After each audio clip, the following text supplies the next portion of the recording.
Husband ওয়াইফের মধ্যে হয়, সে যে লাইফ করছিল সেটাও আমি কিন্তু বুঝতেই পারিনি। এটাতে আমার যে কি পরিমাণ সম্মানহানি হয়েছে। জানতে চাই যে ওদিন কি হয়েছিল আপনার সাথে মামুনের, বা মামুন কখন এসেছিল আপনার বাসায়, বা আপনি ওকে বাসায় ডেকে এনেছিলেন কিনা? আমি প্রথমেই আপনাকে এক্সট্রিমলি সরি বা ক্ষমা প্রার্থনা করে বলছি যে আমাদের খুবই ব্যক্তিগত একটা লাইফ উনি সামাজিক যোগাযোগ মাধ্যমে নিয়ে এসেছেন, যেটা আসলে সব হাজব্যান্ড ওয়াইফের মধ্যে বা লাইফ পার্টনারের মধ্যেই ঝগড়াঝাটি এগুলো হয়ে যায়। এটা এমন সিরিয়াস কিছুই ছিল না। তো উনি এমনভাবে পাবলিকলি নিয়ে আসছেন যে এখন এটা একদম মানে কি বলবো যে পুরো নেট পাড়ায় ছড়িয়ে গেছে এই জিনিসটা, যেটা আসলে উচিত হয়নি, এটা করা উচিত হয়নি। এটা আমার এবং তার ব্যক্তিগত কথোপকথন ছিল, এটা কোনো লাইভ করার ব্যাপার ছিল না। এবং সে যে লাইভ করছিল সেটাও আমি কিন্তু বুঝতেই পারিনি।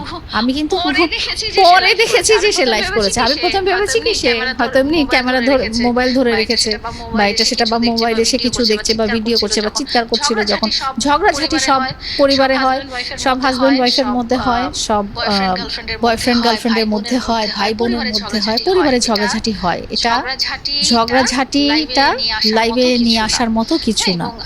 এবং আমি খুবই ব্যক্তিগত একটা স্টেজে ছিলাম। আমি একদম মানে ঘুমাইছিলাম, একটা টি শার্ট, মানে কি অবস্থা তখন। আমি যেটা বলছিলাম যে আমার তার আগের রাতে আমার ঘরের এসিটা সার্ভিসিং করে দিয়েছে, আমার পর্দার মধ্যে বেডশিট লাগানো ছিল যাতে পর্দার মধ্যে ময়লাগুলো না পড়ে।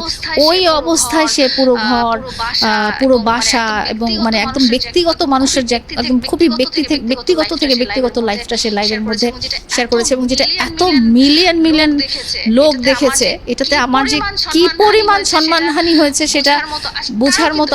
তারও কিন্তু সম্মানহানি হয়েছে।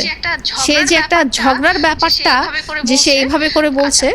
আচ্ছা, প্রিন্স মামুনের সাথে আমার 1 তারিখ মার্চ থেকে প্যাচ আপ হয়ে যায়, এবং তার সাথে আমার যে একটা সম্পর্ক আছে বা ছিল, এটা যেহেতু সবাই জানেন।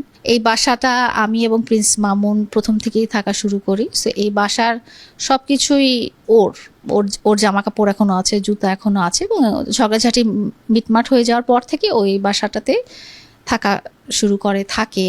ওর বাসাও থাকে, ও বসুন্ধরায় ভাড়া থাকে, ওখানেও থাকে, এখানেও থাকে। এখানে আমি ওকে ডেকে নেওয়ার কিছু নাই, ও আসে, ও খাওয়া দাওয়া করে। বুয়ারা সবাই যেহেতু জানে যে আমরা হাজব্যান্ড ওয়াইফ, সবাই ওভাবেই ওকে ট্রিট করে। তো এক্স্যাক্টলি ওই রাতে কিছু হওয়ার আগে আমি একটু ব্যাক ফরওয়ার্ড হয়ে যাই, আমাদের মিউচুয়াল হয়ে যাওয়ার ব্যাপারটা থেকে আসি। সেটা হচ্ছে যে 1 তারিখ মার্চে 2 দিন আগে আমি টেলিভিশন নেক্সাস টিভিতে ওর একটা ইন্টারভিউ দেখি, যেখানে সে খুব বড় একটা মিথ্যাচার করেছিল। সেটাতে সে বলেছিল যে 4 বছর থেকে আমার আমার আমার 2জন স্বামী এবং কারোর সাথেই আমার ডিভোর্স হয়নি, এবং তারা এই বাসাতেই থাকে, এবং মামুনও এই বাসাতেই থাকতো। এত বড় একটা মিথ্যাচার সে নেক্সাস টিভিতে করে, যেটা আমার এবং আমার এক্স হাজব্যান্ডদের খুব বড় একটা মানহানি হয়েছে, এবং খুব বড় একটা মিথ্যাচার হয়েছে, একটা অনৈতিক একটা কথা বলা হয়েছে জাতীয় টেলিভিশনে। সে এই ধরনের বক্তব্য দেওয়াতে আমি তাকে জানাই এবং উকিল নোটিশ পাঠাই যে সে যে বক্তব্যটা দিয়েছে সেটা তাকে প্রমাণ করতে হবে, এবং সে যদি প্রমাণ করতে না পারে তাহলে তার নামে আমি 100 কোটি টাকার মানহানি মামলা দিব। কারণ এত বড় একটা মিথ্যাচার সে জাতীয় টেলিভিশনের মাধ্যমে করেছে। তো সেটা তো সে প্রমাণ করতে পারলো না, কারণ এই ধরনের কোনো ঘটনা হয়নি।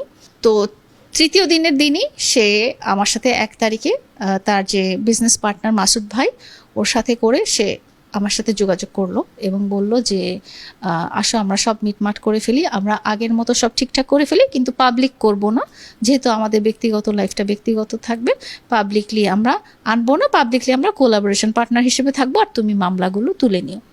তা আমি বললাম সবই ঠিক আছে, কারণ কাগজপত্রে তুমি আমার হাজব্যান্ড, যেটা আমি জেনে আসছি, তো সবই ঠিক আছে, কিন্তু আমার কন্ডিশন হলো তুমি আমার সাথে অন্যায় করেছো, দুটো বড় অন্যায় করেছো। একটা হচ্ছে অ্যাটেম্প টু মার্ডার, তুমি আমাকে এর আগেও ফিজিক্যাল অ্যাসল্ট করেছো, মেরেছো, মেরে আমাকে অজ্ঞান করে দিয়েছো, মেরে আমার চেহারা নষ্ট করে দিয়েছো। সে বলে না যে লায়লার চেহারায় সার্জারি, আমার চেহারায় সার্জারি করার দরকার হয়নি, আমার চেহারা ট্রিটমেন্ট করা হয়েছে, কারণ ওর মারের কারণে আমার চেহারা নষ্ট। আপনারা দেখেছিলেন ছবিটা, চেহারার কি অবস্থা হয়ে গিয়েছিল, চেহারা ঠিক ছিল না।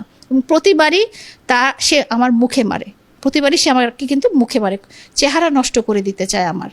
একটা মানুষকে আপনি মুখে কখন মারবেন? যখন আপনি চাবেন যে তার মধ্যে কোনো আত্মবিশ্বাস আর না। মানুষ কি করে, অ্যাসিড ছুঁড়ে মারে না, মুখে ছুঁড়ে মারে, হাতে পায়েও তো মারতে পারে।